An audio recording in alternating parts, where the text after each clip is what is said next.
that what it took LeBron years to maturate to mentally and in your heart, Jordan came into the league with that. And that to me is what I have a problem with when people say something about LeBron. When I look at LeBron, he's not what Michael was as a player. He's not even what Kobe Bryant was as a player. Rebounded by Hayes. They can cut it to single digits. Oh, LeBron James! A ferocious flush. Ayton controlling. Oh, baseline! Reverse! LeBron! Another look at LeBron, though. Look at this move baseline. Woo, LeBron. And the blue seats will be ready to go to up at the Garden. Let me ask you something. Nobody in this debate ever asks, what does it actually take to stay great for 22 years? Not 2 years, not 5 years, not even 10. 22 years.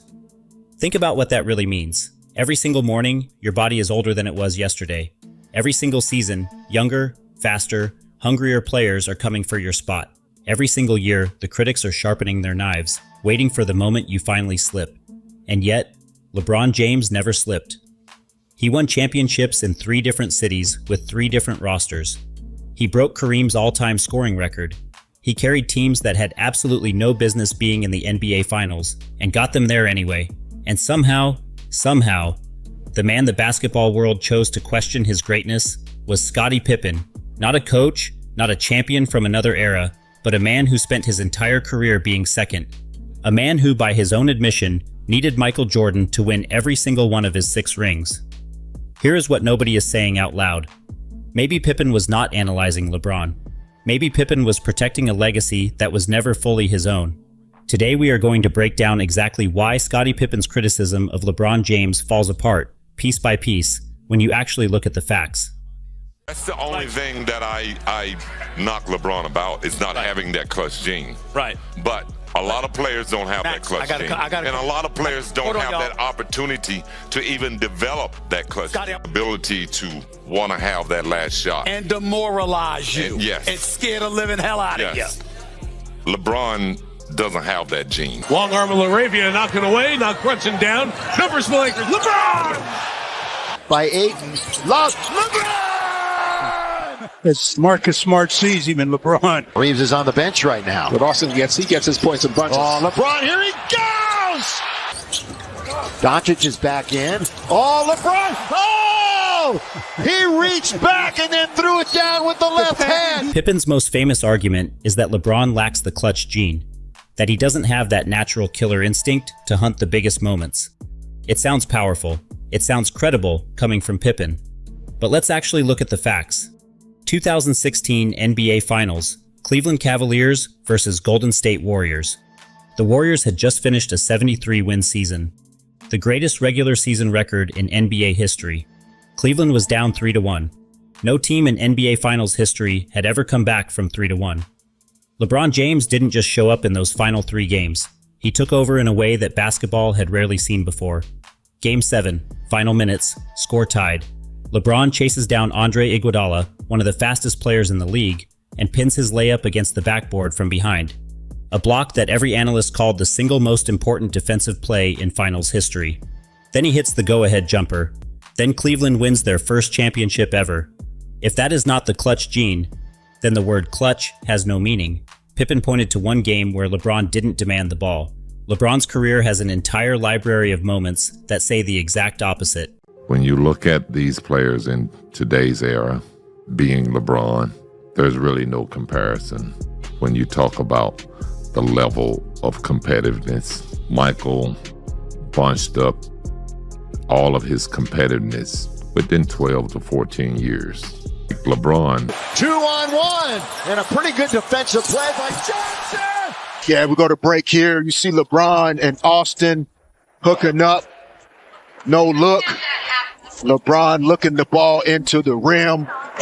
2 points. Pippen actually made this point himself, without realizing he was making LeBron's strongest argument for him. He said Jordan compressed all his greatness into 12 to 14 years. LeBron had to spread his across 20 plus. Pippen meant this as a criticism, but think about what he actually just said. LeBron James maintained elite-level production, all-star level, championship level, MVP level performance for over 2 decades. His body never completely broke down. His mind never lost its sharpness. His game never fell off a cliff. That is not a weakness. That is the most extraordinary physical and mental achievement in the history of professional basketball. Jordan retired at 35 and never came back at his true peak. His second comeback with Washington showed the natural limits of what a body can sustain at the highest level. LeBron at 38 was still leading his team in points, assists, and winning games that mattered. Spreading greatness across 20 years does not make you less great. It makes you something Jordan simply was not. Unstoppable across an entire generation. LeBron had a Wade, LeBron had a Bosh, LeBron had a Kyrie, LeBron had a Anthony Davis, and Michael had you. He's defended by Thompson, one of the best defenders in the NBA. LeBron James, contact, and he lays it in. Eason goes down on the play. Hachimura closes and contests on the wrong shoulder. This is where Pippen's argument completely collapses. And it collapses because of Pippen himself. He criticized LeBron for going to Miami, for playing with Kyrie, for teaming up with Anthony Davis. He said Jordan only had him, but let's stop right there. Scottie Pippen is literally the reason that argument falls apart. Jordan had Pippen, who is widely considered one of the top 20 players in NBA history. Jordan had Dennis Rodman, one of the greatest rebounders and defenders the game has ever produced. Jordan had Phil Jackson, arguably the greatest coach in NBA history running the triangle offense. LeBron went to Miami and people called it a super team, but Jordan's Bulls were built just as deliberately, just through the front office instead of player movement. And here is the part that truly matters. LeBron has also won carrying rosters that had no business competing. The 2007 Cleveland Cavaliers. A team so thin that LeBron averaged 35 points in the Eastern Conference Finals virtually by himself. Jordan never had to do that. Jordan always had Pippen by his side. Who really had the better supporting cast? When we played, there were no lanes. Wasn't nothing but hardwood floor. If you go to the basket, you're going to hit the wood. There's no comparison. Me say, earn it at the free throw line, that doesn't even exist in today's game. It's just about shooting the ball, James driving in on Finney-Smith, former teammate. Fades and connects. Both sides. You guys are like O's the mentalist. LeBron James at the end of the second quarter. I mean, didn't have many options here, dribbled it into a crowd. Pippen loves to talk about how physical the 1990s NBA was, how defenders could hand check, how the Pistons would foul you into the stands, how earning points meant absorbing real punishment. All of that is completely true. The 90s NBA was genuinely brutal, but here is what Pippen never mentions. The other side of that argument. Today's NBA is faster, more skilled, more athletic. The spacing is tighter, the shooting is more precise, and the defensive schemes are far more complex than anything that existed in the 1990s. LeBron has competed against athletes who are bigger, faster, and more versatile than the players Jordan faced. The modern NBA has players at every position who can shoot from anywhere, switch every screen, and guard multiple positions. Physical toughness is one dimension of difficulty. Tactical complexity is another. Jordan played in a tougher physical environment. LeBron plays in a more tactically demanding one. Neither argument completely wins. But Pippen presenting only one side, his side, is not analysis. It is nostalgia dressed up as expertise. I didn't chase mine. Okay, and that's an argument that LeBron went to Miami. He went back to Cleveland to win with Kyrie, and then he went back to LA to win with Anthony Davis. All are, Michael never had teammates like that, and you had Michael as a teammate. Here is the part of this conversation that everyone avoids. Why is Scottie Pippen so invested in making sure LeBron James is not considered better than Michael Jordan?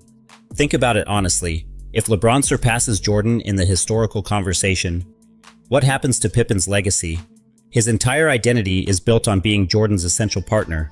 His 6 rings, his Hall of Fame status, his place in basketball history, all of it is permanently connected to Michael Jordan. If Jordan is no longer the undisputed greatest of all time, then Pippen is no longer the sidekick of the greatest of all time.